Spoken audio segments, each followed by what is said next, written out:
CC ರಸ್ತೆ ವ್ಯವಸ್ಥೆ ಮಾಡಲಿಕ್ಕೆ ಪೂಜೆ ವ್ಯವಸ್ಥೆಗೆ ಏನು ಬಂದಿದ್ದೆ. ಎಲ್ಲ ನನ್ನ ನಾಯಕರು ಕೂಡ ಭಾಸ್ಕರ್ ರೆಡ್ಡಿ, ವೆಂಕಟರೆಡ್ಡಿ, ನಮ್ಮೆಲ್ಲ ನಾಯಕರು ಸೇರಿ ಬರ್ಮಾಡ್ಕೊಂಡು ಇದು ಪೂಜೆ ವ್ಯವಸ್ಥೆ ಮಾಡ್ಕೊಂಡಿದ್ದಾರೆ. ನಿಮಗೆ ಫಸ್ಟ್ ಧನ್ಯ ಆಗ್ತೀನಿ. ಸಾಕಷ್ಟು ಕೆಲವು ಬೇಡಿಕೆ ಕೊಟ್ಟಿದ್ದೀರಿ. ನಾನು ಕೂತ್ಕೊಂಡು ನನಗೂ ಊರೂರು ಬರಬೇಕು, ದೇವಸ್ಥಾನ ಮುಂದೆ ಕೂತ್ಕೋಬೇಕಂತ ಇಷ್ಟ ಇದೆ. ಬರಕ್ ಭಯ ಆಗ್ತಾ ಇದೆ. ಇವತ್ತು ನನ್ನ ಪರಿಸ್ಥಿತಿ ಹೆಂಗಿದೆ, ನನ್ ತುಂಬಾ ಆಸೆ ಇದೆ. ನಿಮ್ಮ ಹತ್ರ ಬರ್ಬೇಕು, ನಾನು ನೋವು ಹೇಳ್ಕೊಬೇಕು ಅಂತ ತುಂಬಾ ಆಸೆ ಇದೆ. ಇವತ್ತು ಈ ಕಾಂಗ್ರೆಸ್ ಕೊಡ್ತಾರ ಕಾಟ, ನಮಗೆ ಮಾಡ್ತಾರ ಅನ್ಯಾಯ. ನಮ್ಮೆಲ್ಲ ನಾಯಕರು ಹೇಳ್ತಾರೆ, ನಾನು ಜಗದೀಶ್ ಹೇಳ್ತಿದ್ದೆ, ಎಲ್ಲಾ ಕಡೆ ಊರೂರು ಕೇಳ್ತಾವ ನಿಮ್ಮನ್ನ, ಇಷ್ಟು ಕೊಡ್ತೀವಿ, ಅದ್ ನಿಮ್ಮ ಹತ್ಕೋ ಕೊಡ್ಬೇಕು. ಶಾಸಕ ಬಂದಾಗ ಕೊಡ್ಬೇಕು. ಒಂದೇ ಒಂದು ಮನೆ ಪರಿಸ್ಥಿತಿ ಹೇಳ್ತೀನಿ. 2.5 ವರ್ಷ ಆಗಿದೆ. ನನಗೆ ಅಲ್ಲ, ತಾಲೂಕಲ್ಲಿ ಆ ಫಿಶಿಂಗ್ 25 ಮನೆ ಬಿಟ್ರೆ ಇಲ್ಲಿ ತನಕ ಸರ್ಕಾರ ಒಂದೇ ಒಂದು ಮನೆ ಕೊಟ್ಟು ಬಡವ ಬರ್ತಾರೆ, ಮನೆ ಕೊಡೋನ್ ಬರ್ತಾರೆ, ನಾನು ತಗೊಂತೀನಿ. ನೆಕ್ಸ್ಟ್ ನಾನು ಬರ್ಬೇಕು, ನಿಸ್ತಪ್ಪ ಒಡೆಯ ವಿಷಯ ಬಿಡಚ್ಚಪ್ಪ ಅಂತ. ಇದರಿಂದ ನನ್ಗೆ ಭಯ ಆಗ್ತಾ ಇದೆ.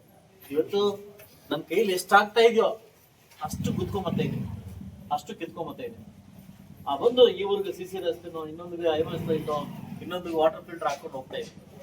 ದಯವಿಟ್ಟು ನನ್ನ ನೋವು ಕೂಡ ನನ್ನ ತಾಲೂಕಿನ ಎಲ್ಲ ನನ್ನ ಹಳ್ಳಿಗಾಡು ಪ್ರದೇಶದ ಅರ್ಥ ಮಾಡ್ಕೋಬೇಕು. ಇವತ್ತು ನಾನು ಹೋಗ್ತಾರ ಫಾಸ್ಟ್ಗೆ, ನಾನು ಕೇಳ್ತಾರ ಸೆಕ್ಷನಲ್ ಪಾಯಿಂಟ್ಗೆ, ಬಹುಶಃ ಏನೋ ಸರ್ಕಾರ ಅನುದಾನ ಕೊಟ್ಬಿಟ್ಟಿದ್ರೆ ಇವತ್ತು ಮುಳಬಾಗಿಲು ತಾಲೂಕು ಎಲ್ಲೋ ಹೆಚ್ಚಾಗಿದೆ. ಸೊ ಅದರಿಂದ ಎಲ್ಲ ಹಳ್ಳಿಗೂ ಬರ್ತೀನಿ, ಎಷ್ಟಾಗುತ್ತೆ ಅಷ್ಟು ಮಾಡ್ಕೊಂಡು ಬರ್ತೀನಿ. ಸೊ ಅದರಿಂದ ನೀವು ಕೂಡ ನನ್ನನ್ನು ಅರ್ಥ ಮಾಡ್ಕೊತಕ್ಕಂಥ ಪರಿಸ್ಥಿತಿ ಬರ್ಬೇಕಂತ ತಮ್ಮಲ್ಲಿ ಕೈ ಮುಗಿದು ನಾನು ಕೇಳ್ಬೋದು. ಇಲ್ಲೇ ಸಿ ಅಂತ ಕೇಳಿ ಕೊಡ್ಬೇಕಂತ ಮನಸ್ಸು ನನಗಿದೆ. ಸರ್ಕಾರದಿಂದ ಒಂದೇ ಒಂದು ಮನೆ ಕೊಟ್ಟಿದ್ದೀನಿ, 2.5 ವರ್ಷ ಆಗಿದೆ. ನಾನು ನಿಮ್ಮ ಪರಿಸ್ಥಿತಿ ಸರ್ಕಾರದ ಹಂಗೆ ಇಲ್ಲ ಅಂತ ಹೇಳ್ತಾರೆ, ಆದ್ರೆ ಬಡವರಿಗೆ ಮನೆ ಕೊಡೋ ಪರಿಸ್ಥಿತಿ ನಾವು ಇದೀವಿ ಅಂತಂದ್ರೆ ಈಗ ಎಂತ ಸರ್ಕಾರ ಅಂತ ಅರ್ಥ ಮಾಡ್ತೀವಿ. ಸೊ ಅದರಿಂದ ದಯವಿಟ್ಟು ನಾನು ಮತ್ತೆ ನೆಕ್ಸ್ಟ್ ಮಂತ್ ಆದ್ಮೇಲೆ ಬರ್ತೀನಿ, ಪ್ರತಿ ಹಳ್ಳಿಗೂ ಬರ್ತೀನಿ. ನಾನು ಕೂತ್ಕೊಂಡು ಕುಲಂಕಷವಾಗಿ ನಮ್ಮ ಹತ್ರ ಎಷ್ಟಿದೆ ಅಷ್ಟು ಹಂಚ್ಕೊಂಡು ಹೋಗೋಣ, ನಮ್ಮ ಹತ್ರ ಎಷ್ಟಿದೆ ಅಷ್ಟು ನಾವು ಅದನ್ನ ಹಂಚ್ಕೋಣ ಅಂತ ಹೇಳ್ತಾ ಕೆಲವು ವಿಚಾರ ಊರ್ನಲ್ಲಿ ತಿರುವರಾತ್ನಲ್ಲಿ ಹೋಗಿದ್ದೆ. 300 ಜನ ಸೇರಿದ್ರು ನೈಟು. ನೀವು ಇಟ್ಲೇ ಹಚ್ಕೋತಾರ ಮಗ ಸಾಲು ಅಂತ ಹೇಳ್ತಾರೆ. ಅದ ಅವ್ರು ಅರ್ಥ ಮಾಡ್ಕೊಂಡ್ರೆ ನಮ್ಮ ಬಾಧೆನ, ನೀವು ಇಟ್ಲೇ ನೀ ಬಾದ್ ಮಗ ತಿಳಿಸು, ಇಟ್ಲೇ ಉಂಡು ಅಂತ ಹೇಳ್ತಾರೆ. ಸೊ ಅದರಿಂದ ನನ್ನ ಪರಿಸ್ಥಿತಿ ಕೂಡ ನೀವು ಅರ್ಥ ಮಾಡ್ಕೊಂತೀರ. ನನ್ನ ನೋವನ್ನ ಪ್ರತಿ ಊರಿಗೂ ಬಂದು ಹೇಳ್ತೀನಿ. 2 ವರ್ಷ ಗುದ್ದಾಡಿದ್ದೀನಿ.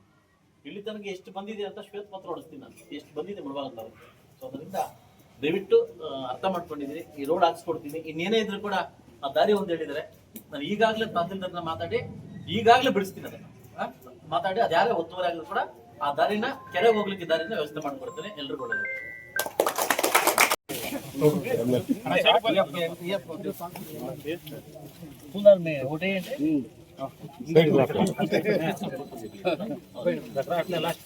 ಸಾಕಲ್ಲ, ಲಾಸ್ಟ್ ಕೊಡ್ಲಾ? ಎಲ್ಲ ಲಿಸ್ಟ್ ಕೊಡ್ತೀನಿ. ಯಾಕೆ ಮಂಜು ಐಟಿಗೆ ಹೋಗ್ಬೇಕು ನೀನು?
పంచాయతీ ఇదిరా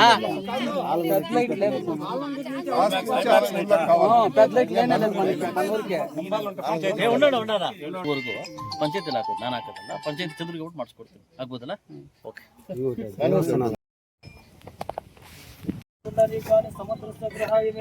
अथ पुष्पै पूजयामि वनमाले गजेश्वांगे शंकी चक्री चरंदके श्रीमन्नारायणो विष्णुर्वासुदेवो अभिरक्षित अथ पुष्पै पूजयामि अथ भूमा देवताभ्यर्मध्वै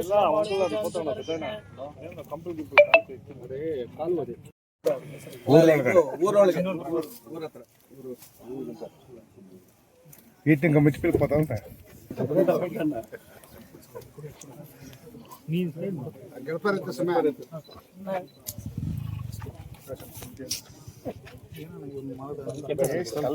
ಫೋನ್ ಎತ್ತಿ ಬೈ ಆ ಕಡೆ